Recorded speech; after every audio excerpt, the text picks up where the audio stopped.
Greetings, dear friends, to our English-speaking audience who watch and those who listen this video. Welcome, please. My name is Wasil Pekno. I'm Ukrainian journalist, and over the next 20 minutes, I will present you an overview of the battlefield situation in Ukraine as of June the 12th. So please join, subscribe to this channel, like this video, and also leave your comments below that. I'd like to begin by saying that life during wartime is quite frightening thing, but quite extraordinary one. As I said, on the one hand, that's quite frightening just to live. And on the other hand, at the same time, there is powerful will to live. And this following video will illustrate this reality.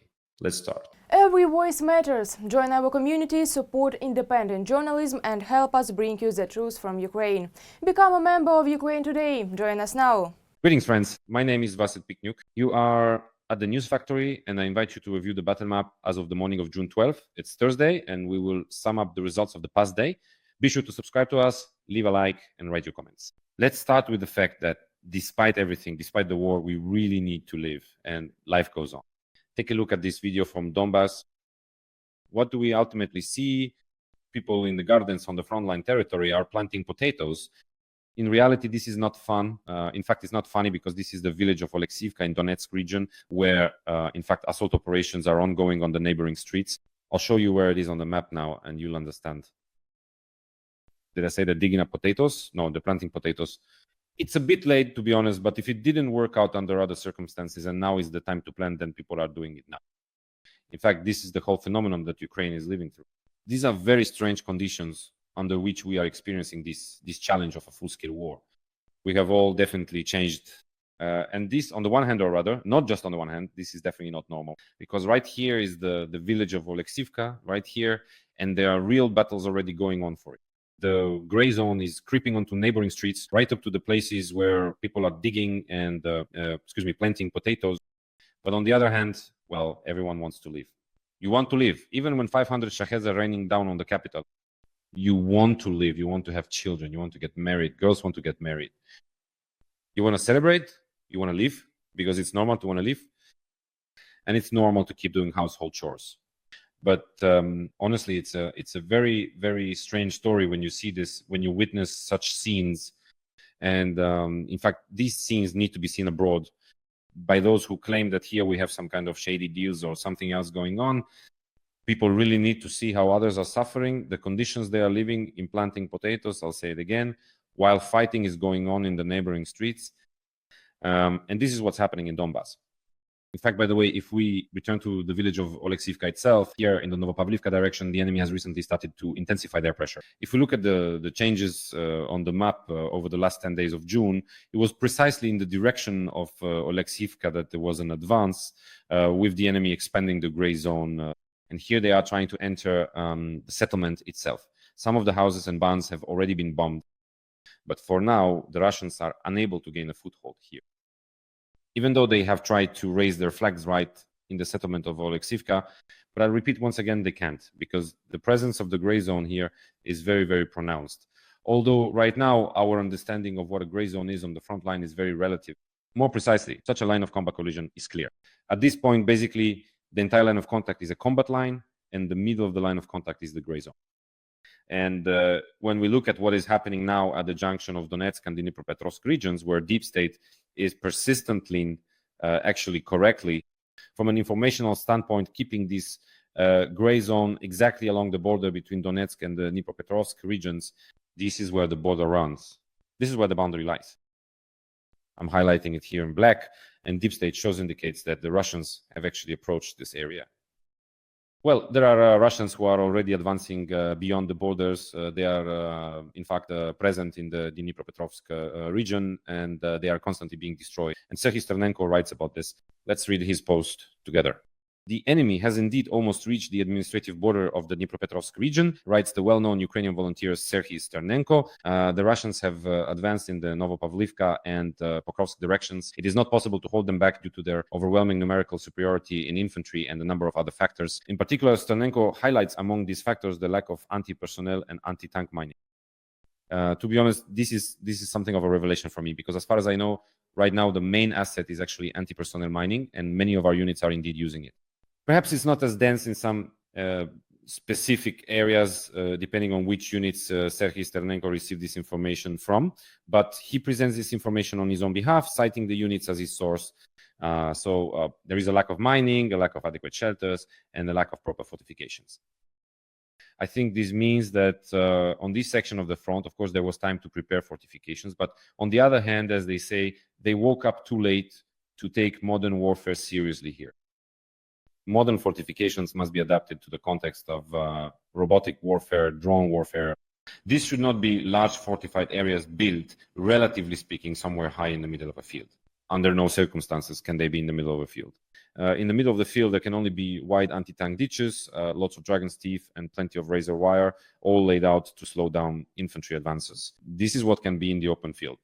All other positions must be in tree lines, created with the possibility of cover, taking into account elevations and radio horizons. All of this must be done. To some extent, when it comes to fortifications in these areas, we were undoubtedly preparing for a previous type of war. Now, 20 to 25 kilometers from the current line of combat engagement, you can already clearly see on satellite images that a defensive line is being prepared, one that is more adapted to the requirements of modern warfare. However, if the front advance is there, it is unknown what it will be like at that moment. Nevertheless, Serhiy Sternenko, citing his own sources, reports problems with fortifications and a shortage of FPVs. As for FPVs, we really are experiencing a decline right now, especially regarding the program of payments to our units under the so-called E-point system.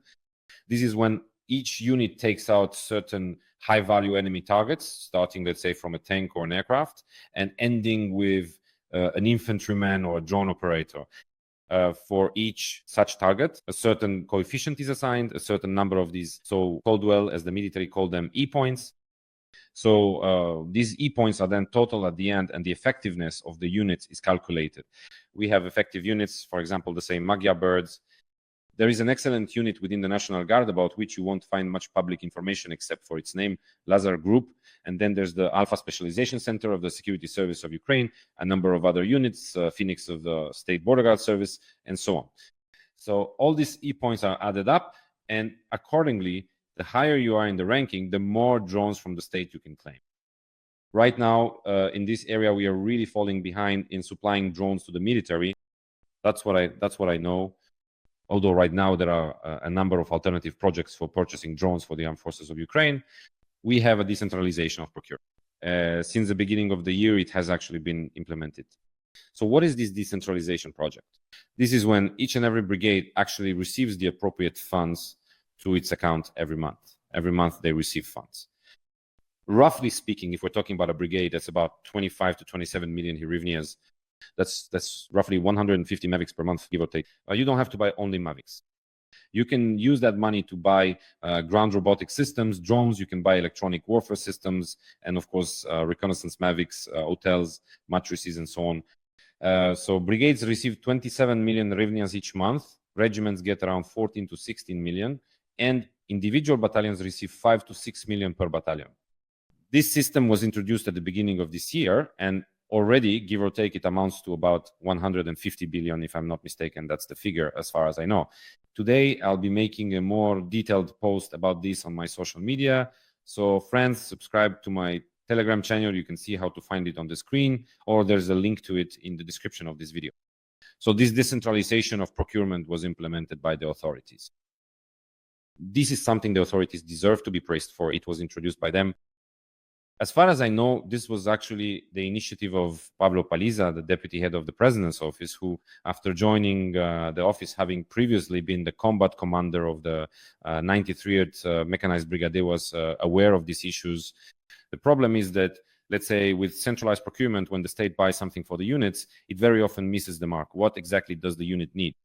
So when Palisa came from the front to the president's office, one of his first decisions was precisely to implement the decentralization of procurement. And so each brigade commander began to receive their own budget, which they could use to purchase drones. So brigades also have mechanisms for procurement through the Defense Procurement Agency.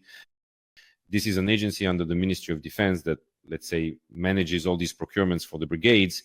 But there is also a third mechanism. This involves the so-called E-points, through which FPV drones, and not only FPV drones, but also bomber drones are supplied to the armed forces of Ukraine. And here, indeed, we are currently experiencing a decline.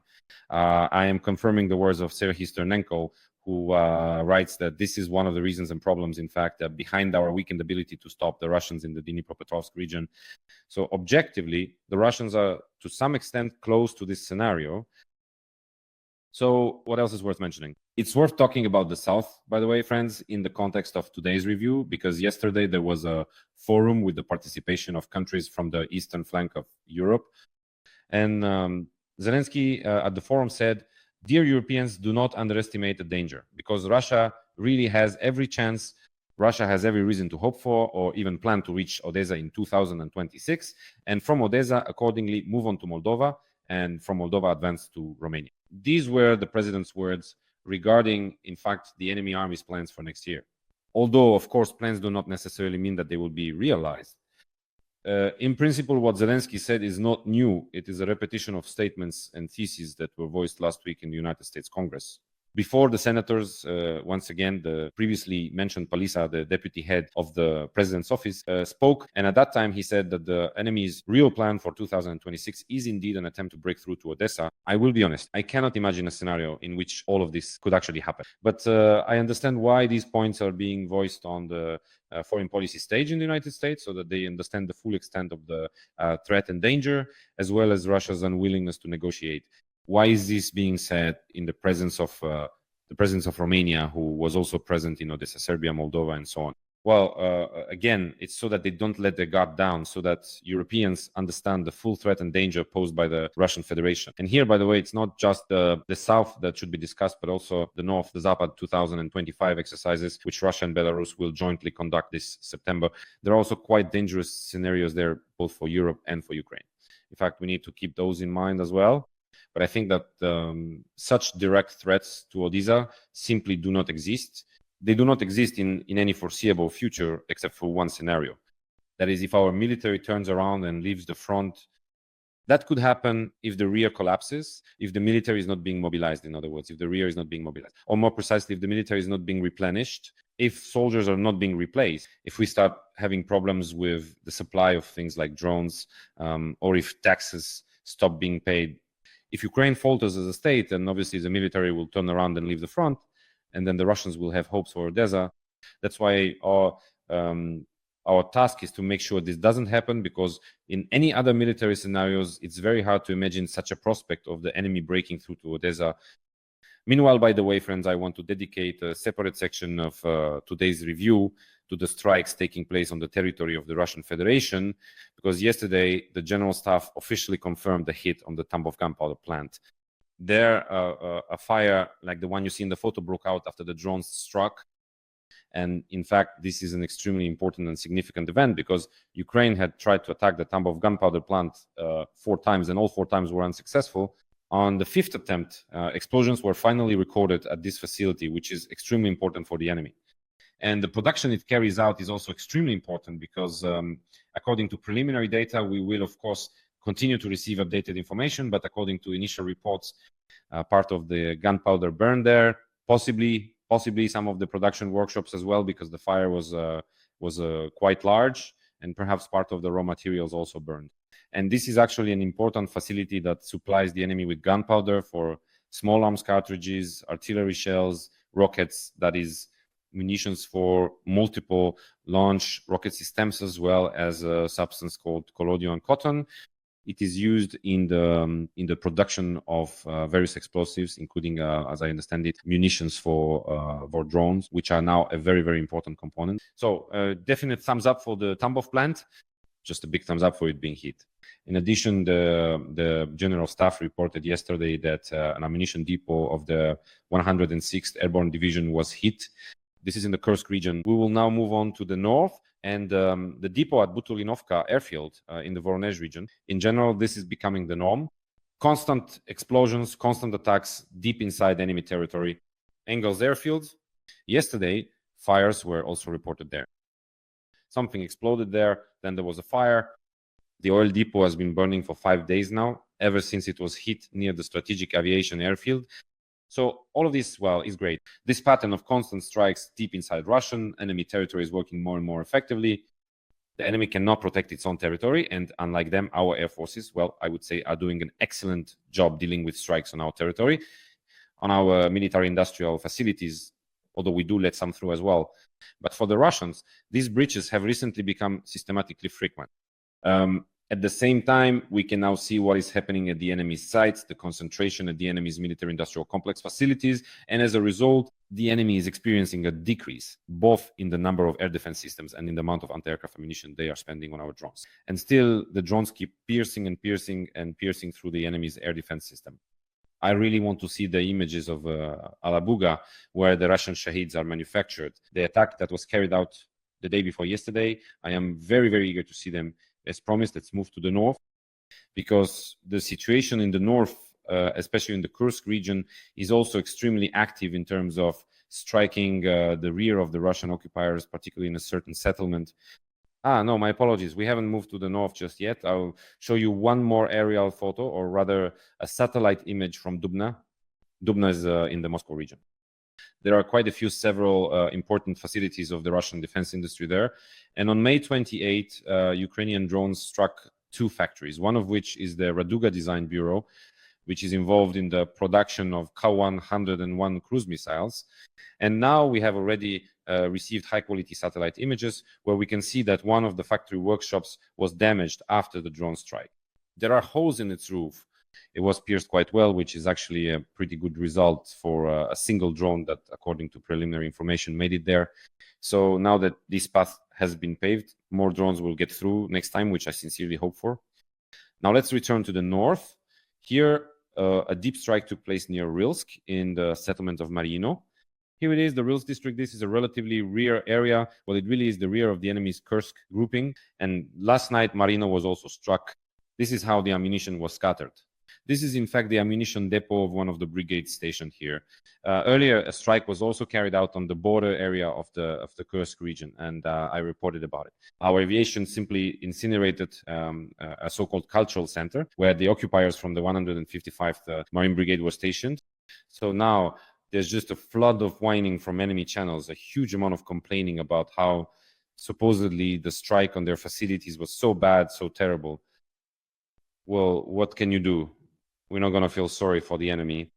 In general, my contacts in the Sumy region who are working there now report that our aviation is operating just fantastically, truly fantastically in the Kursk direction. Now, friends, I'm going to show you a video that was filmed in the Kursk region. This is the settlement of Kulbaki. So Kulbaki is not far from the border, if I'm not mistaken. Here they are, Kulbaki. Here in Kulbaki, strike hit a location again, a building, a position where Russian troops were stationed. And it was our aviation that struck it, GBU-39, American munitions. And note how precise it was. Literally with a single airstrike, they completely obliterated this enemy troop position. 4 bombs hit, although even in the video you can count, it seems, 3 projectiles. 1, 2, aha. The third is some kind of internal explosion, and 3 impacts.